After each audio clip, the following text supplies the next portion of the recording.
năng mặt năng Ascol hồng đạiเลยเนาะđạiโดงละงัว đại đôn là ngò แม่น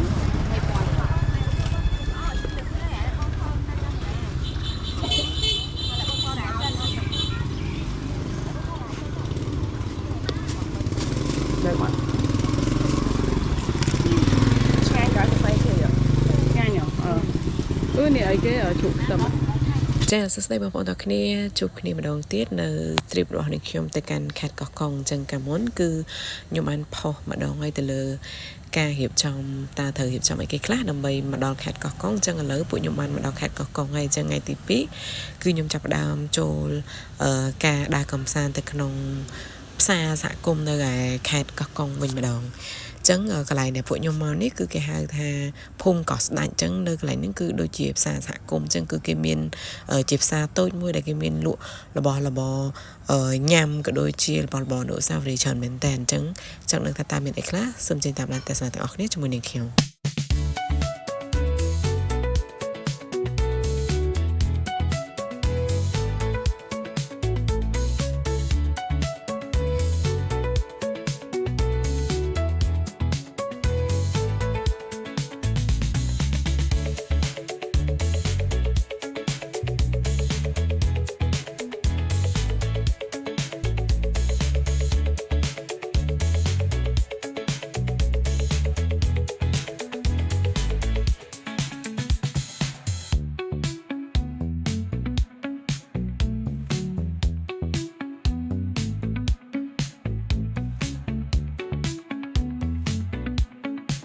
និយាយទៅបងប្អូនទាំងអស់គ្នានៅពេលដែលខ្ញុំបានដើរលេងនៅភូមិកោះស្ដាច់នេះគឺខ្ញុំមានអារម្មណ៍ថាខ្ញុំនឹកអនុស្សាវរីយ៍ការនៅទូចៗមែនតើបើនិយាយមែនតើទៅនៅនេះគឺដោយការពីយើងនៅស្រុកនៅក្មេងៗនៅស្រុកទូចៗចឹងណាគឺយើងដើរតាមភូមិចឹងទៅយើងទិញនំញ៉ាំទិញតែទឹកកកទិញកាហ្វេទិញតែជក់តែអីញ៉ាំចឹងណាបើនិយាយមែនតើទៅនៅភ្នំពេញទស្សនវិជ្ជាបែបនេះសឹងតាលែងសូវមានទេដោយសារតែនៅភ្នំពេញជាទីក្រុងទំនើបចឹងណាចឹងនៅពេលដែលខ្ញុំបានមកលេងនៅភូមិកោះស្ដាច់នេះហើយខ្ញុំដើរលេងនៅតាមភូមិនៅតាមផ្សារសហគមន៍ចឹងណាគឺធ្វើឲ្យខ្ញុំនឹកទៅដល់អារម្មណ៍របស់ខ្ញុំកាលនៅក្មេងៗមែនតើហ្មងបងប្អូនចាហើយសម្រាប់ដំណើរកម្សាន្តមួយនេះគឺបើនិយាយទៅពួកខ្ញុំមកច្រើនដែរពួកខ្ញុំមកលក្ខណៈជាក្រុមខ្ញុំឡងជាង10នាក់បងប្អូនហើយនិយាយពីថាបានដើរឡងឆ្កែព្រុសពេញភូមិហ្មងក្រុមនេះទៅដល់កន្លែងណាគឺឆ្កែព្រុសកន្លែងហ្នឹងហ្មងនិយាយទៅ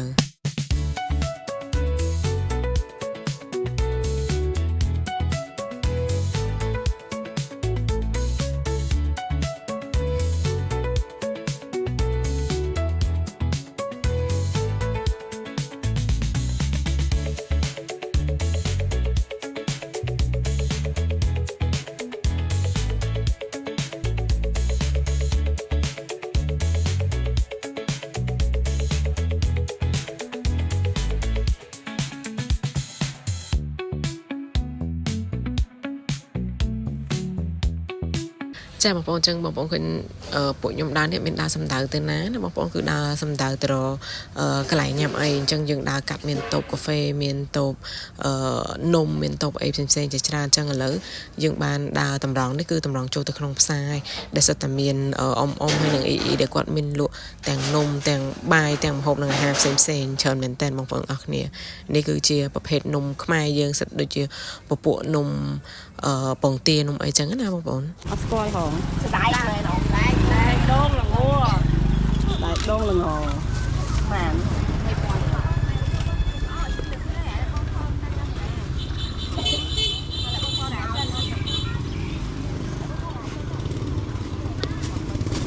được mà ngay cả cái cây kia ngay nhở này ấy cái ở chụp tầm sập bầu khởi xuống này phải gì sập bầu viên nó phải chọc biết rồi nhang nó phải chọc hết mấy nhang mấy vậy tao nhang chọc ấy cái tên nào nửa kia tầm một mà nó tai thẹp quá nó nó ta mơ sân mới phải luôn là một miền ấy tiết đấy cái luôn là một cái miền ấy củi chẳng nhang tiệt trắng ui cho nó